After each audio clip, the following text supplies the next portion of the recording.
ये जो तस्वीरें हैं, ये सिर्फ पत्थर की इमारतें नहीं हैं।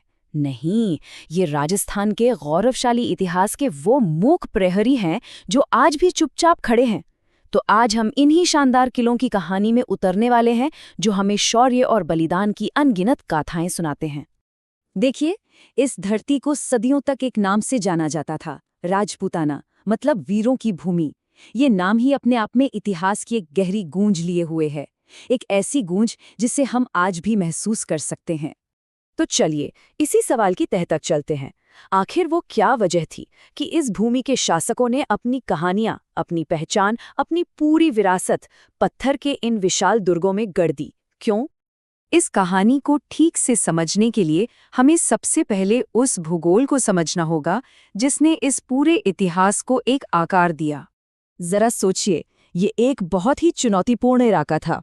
एक तरफ तो फैला हुआ है विशाल रेगिस्तान, और दूसरी तरफ दुनिया की सबसे पुरानी पर्वत श्रृंखलाओं में से एक अरावली। तो इसी कठिन भूगोल ने, इसी जमीन ने यहाँ के लोगों को ऐसी सुरक्षा प्रणालियां बनाने के लिए मजबूर किया जो अभेद्य हों, मतलब विशाल और अजेय किले। अब राजस्थान के इस विशाल विस्तार से हम अपना ध्यान एक ऐसे खास राज्य पर ले आते हैं जो प्रतिरोध और स्वाभिमान का सबसे बड़ा प्रतीक बन गया, मेवाड़। मेवाड़ सिर्फ एक राज्य नहीं था, ये अपने आप में एक विचार था, स्वतंत्रता का, स्वाभिमान का। एक ऐसा विचार जिसने 1200 सालों तक अपनी आज़ादी के लिए संघर्ष किया और कभी हार नहीं मानी। इस विरासत की नींव रखी गुहिल और सिसोदिया जैसे राजवंशों ने।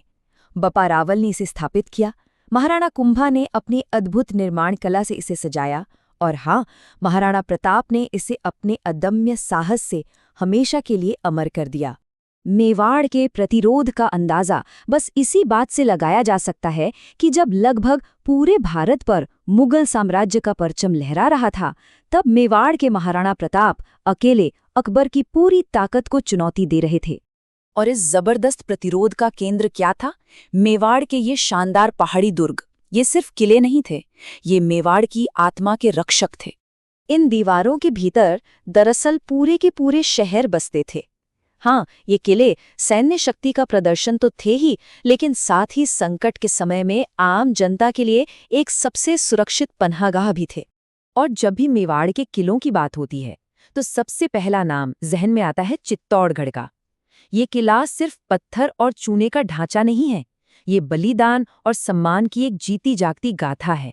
इस किले ने इतिहास के कुछ सबसे भयानक हमले झेले हैं। 3 बार इसकी घेराबंदी हुई, और तीनों बार यहाँ की वीरांगनाओं ने दुश्मनों के हाथों अपमानित होने के बजाय जौहर का रास्ता चुना। ये आत्म बलिदान की एक प्रथा थी जिसमें वो अपने सम्मान की रक्षा के लिए खुद को अग्नि को समर्पित कर देती थीं। तो अगर चित्तौड़गढ़ बलिदान का प्रतीक है, तो कुंभलगढ़ मेवाड़ की अजेय इच्छा शक्ति और उसकी अद्भुत वास्तुकला का प्रतीक है। जरा इस संख्या को देखिए, 36 किलोमीटर। ये कुंभलगढ़ के परकोटे की लंबाई है, मतलब इसकी बाहरी दीवार की। लेकिन बात सिर्फ लंबाई की नहीं है, इसकी चौड़ाई भी हैरान करने वाली है। सोचकर देखिए, एक दीवार इतनी चौड़ी कि 5 घुड़सवार एक साथ उस पर गश्त कर सकते हैं। तो इसमें कोई आश्चर्य नहीं है कि इसे चीन की महान दीवार के बाद दुनिया की दूसरी सबसे लंबी दीवार कहा जाता है। कमाल है। तो चलिए एक नज़र इन दोनों महान किलों की तुलना पर डालते हैं। कुंभलगढ़ की ताकत थी उसकी 36 किलोमीटर लंबी और चौड़ी दीवारें, तो वहीं चित्तौड़गढ़ की ताकत थी उसका विशाल क्षेत्रफल और आत्मनिर्भर जल स्रोत। एक को अंतिम शरण स्थली माना जाता था, तो दूसरा मेवाड़ की राजधानी और उसका गौरव था। लेकिन ये किले सिर्फ युद्ध के लिए नहीं बने थे। इन दीवारों के भीतर तो एक पूरा समाज फलता फूलता था। चलिए देखते हैं कि कैसा था वहां का जीवन। ये एक तरह से आत्मनिर्भर दुनिया थी।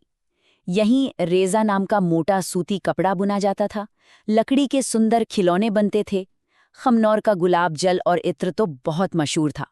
और हाँ, यहीं के भट्टियों में वो तलवारें बनती थीं जिन्होंने इतिहास बदल दिया। और उनका कम्युनिकेशन सिस्टम कितना एडवांस था, ये देखिए। इसे कहते थे बामणी डाक। ये एक संगठित डाक सेवा थी जिसमें ब्राह्मण दूतों को संदेश पहुंचाने का काम सौंपा जाता था। इसके पीछे सोच ये थी कि ब्राह्मणों को कोई नुकसान नहीं पहुंचाएगा, जिससे संदेश हमेशा सुरक्षित रहते थे। कितना अनोखा तरीका था, है? समय बदला, सल्तनतें आईं और गईं, लेकिन इन किलों की विरासत आज भी कायम है। चलिए देखते हैं कि आज की दुनिया इन्हें किस नज़र से देखती है। ये संख्या है 6।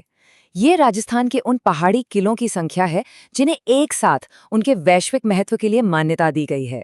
साल 2013 में यूनेस्को ने चित्तौड़गढ़ और कुंभलगढ़ के साथ साथ रणथंभौर, गागरौन, जैसलमेर और आमेर के किलों को सामूहिक रूप से विश्व धरोहर स्थल का दर्जा दिया। ये इस बात का सबूत है कि इन किलों का महत्व सिर्फ भारत के लिए ही नहीं बल्कि पूरी दुनिया के लिए है। तो जब हम इन पाषाण प्रहरियों को देखते हैं तो हम सिर्फ इतिहास नहीं देखते, हम वीरता, कला और इंसान की उस अदम्य भावना की एक जीवंत कहानी देखते हैं जो कभी हार नहीं मानती। तो सवाल ये उठता है कि क्या ये सिर्फ अतीत के खंडर हैं या एक ऐसी विरासत है जो आज भी हमारे बीच धड़कती है।